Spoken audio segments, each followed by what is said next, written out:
Everyone, I hope everybody is healthy and happy. आज का जो टॉपिक है वो काफ़ी कंट्रोवर्शियल है, आईएमए वर्सेस आयुर्वेदा। तो मैं किसी के फेवर या अनफेवर में बात नहीं करूंगी, बट डेफिनेटली मैं सच के साथ स्टैंड लेना चाहूँगी। जो भी बात करूंगी ये मेरा पर्सनल पॉइंट ऑफ व्यू है। वीडियो को प्लीज़ एंड तक देखिएगा, थोड़ा सा भी रिलेट करते हैं तो शेयर ज़रूर कीजिएगा। तो चलिए हम वीडियो शुरू करते हैं।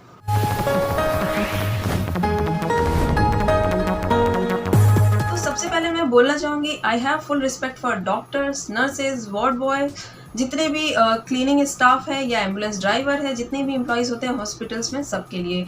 बट मेरा जो पॉइंट ऑफ व्यू है ये कुछ पर्टिकुलर डॉक्टर्स या नर्सेज या वार्ड बॉयज़ या हॉस्पिटल्स के उन एम्प्लॉयज़ के लिए हैं जिन्होंने अपनी रिस्पॉन्सिबिलिटीज़ प्रॉपर नहीं निभाई हैं, और उन लोगों के ऊपर कार्यवाही ज़रूर होनी चाहिए। आज हमने देखा किस तरह से हॉस्पिटल्स के अंदर ऑक्सीजन सिलेंडर्स का, हॉस्पिटल बेड्स का, रेमडेसिविर का, जितने भी ऐसी मेडिसिन जो कि हमारे कोविड में यूजेस हो रही थी उनके रेट एक्स्ट्रा चले गए। मतलब इन सब चीज़ों के बहुत धड़ल्ले से ब्लैक की गई। तो इनफैक्ट ये भी न्यूज़ में आया कि कुछ लोगों की तो डेड बॉडी शमशान तक ले जाने के लिए भी वो एक्स्ट्राऑर्डिनरी पैसे मांग रहे थे। इनफैक्ट ऐसा भी न्यूज़ में आया कि कुछ जगहों पे तो हॉस्पिटल्स में छेड़छाड़ भी हुई है डॉक्टर और उनके स्टाफ की तरफ से। तो अब आप बताइए कि ऐसे में पेशेंट आवाज़ अगर उठा भी रहा है तो उसकी कौन सुन रहा है। जब लोगों ने इसके बारे में मीडिया में चिल्ला चिल्ला के बताया और सबको पता भी है कि किस तरह से हॉस्पिटल्स वालों ने लूट मचा रखी थी कुछ हॉस्पिटल्स ने, तो आज तक आपने ऐसा कुछ सुना कि किसी भी हॉस्पिटल स्टाफ को जेल हुई? बिल्कुल नहीं, हमने आज तक नहीं सुना, क्योंकि वो ऑलरेडी लॉ से प्रोटेक्टेड है। ठीक है, तो अगर किसी ने स्टैंड लिया, अगर रामदेव बाबा ने उनके अगेंस्ट में बोला, कुछ हॉस्पिटल्स, कुछ डॉक्टर्स जो कि अपनी रिस्पॉन्सिबिलिटी नहीं निभा रहे हैं, तो इस चीज़ का कंट्रोवर्सी बन गया। बट क्या आपको नहीं लगता है कि हमें उन ऐसे लोगों का साथ देना चाहिए जिनके साथ गलत हुआ? माना कि रामदेव बाबा ने इमोशंस में बह के कुछ ज़्यादा बोल दिया, ठीक है, इतना भी नहीं बोलना चाहिए था, उन्होंने इसके लिए माफ़ी भी मांग ली है, लेकिन एटलीस्ट उन्होंने स्टैंड तो लिया। और रामदेव बाबा ने भी ये स्टेप इसलिए लिया क्योंकि उनको भी पता है नेचुरली भी कोरोना को ठीक किया जा सकता है। इसके लिए जितने भी नेचुरोपैथ्स हैं उन सबको पता है। मेरे फादर भी नेचुरोपैथी आयुर्वेदा प्रैक्टिस करते हैं, पर्सनली पेशेंट को देखते हैं। वो भी काफ़ी दुखी थे कि इतने लोगों की डेथ्स हो रही हैं, कहीं ना कहीं कुछ लापरवाही की वजह से भी हो रही हैं। सारी डेथ की बात नहीं कर रही हूँ, बट कुछ सारी डेथ्स ऐसी हुई हैं।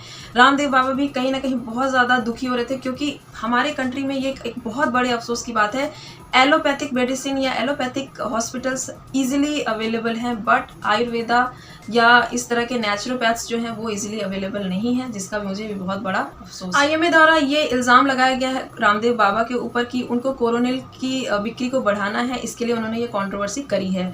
तो आप ये बताइए, थोड़ा सा दिमाग लगाइए, अगर ये कंट्रोवर्सी उन्हें करनी थी तो जब वो कोविड पीक पे चल रहा था वो तब करते ना। अभी तो कोरोना खत्म होने वाला, अब वो ऐसा करके क्या करेंगे? और जैसे कि सबको पता ही है कि कोविड की ऐसी पर्टिकुलर अभी तक कोई मेडिसिन नहीं है, हॉस्पिटल्स भी आपको सपोर्टिव मेडिकेशन ही दे रहे थे।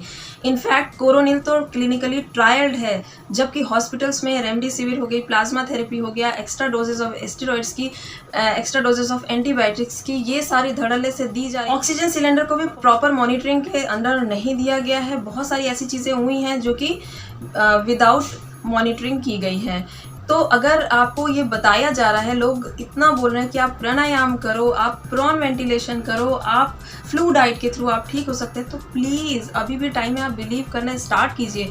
क्योंकि अल्टीमेटली हॉस्पिटल में जाने से इतनी मेडिकेशंस दी जाती है कि आपकी इम्यूनिटी लो हो जाती है, बट ये सारी जो नेचुरल चीज़ें आपको बताई जाती है, इससे आपकी इम्यूनिटी को बढ़ाया जाता है, ना कि उसको कम किया जाता है। और ऐसा नहीं है कि ये लोग सिर्फ हवा में बातें कर रहे हैं, चाहे वो डॉक्टर विश्वरूप रॉय चौधरी है, उनके पास भी प्रॉपर प्रूफ है। लास्ट ईयर में उन्होंने 55,000 लोगों को, कोविड पॉजिटिव लोगों को ठीक किया है सिर्फ फ्लू डाइट से, बिना किसी मेडिसिन से। बाबा रामदेव ने भी बहुत लोगों को, उनके पास प्रूफ है, जिनको उन्होंने कोविड-19 पॉजिटिव होने के बाद भी ठीक कर दिया है अपने मेडिकेशन से। तो फिर भी हम लोग उनके ऊपर सवाल उठाते हैं, हमें विश्वास नहीं होता है।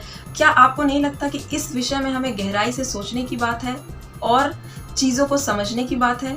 अगर आप मेरी बातों से थोड़े से भी सहमत हो या आपका कोई क्वेश्चन हो तो मुझे कमेंट में ज़रूर बताइएगा, और आप इस विषय पे क्या सोचते हैं मुझे ज़रूर बताइएगा। होप मेरी इन बातों से आप भी रिलेट कर रहे होंगे। अगर यस तो वीडियो को लाइक कर दीजिएगा, शेयर कीजिएगा, मेरे चैनल को सब्सक्राइब कीजिएगा। नेक्स्ट वीडियो की नोटिफिकेशंस मिलने के लिए प्लीज़ बेल आइकन दबाना मत भूलिएगा। तो मिलती हूँ मैं आपसे किसी नए वीडियो में नए टॉपिक के साथ, तब तक के लिए बाय बाय, गुड बाय।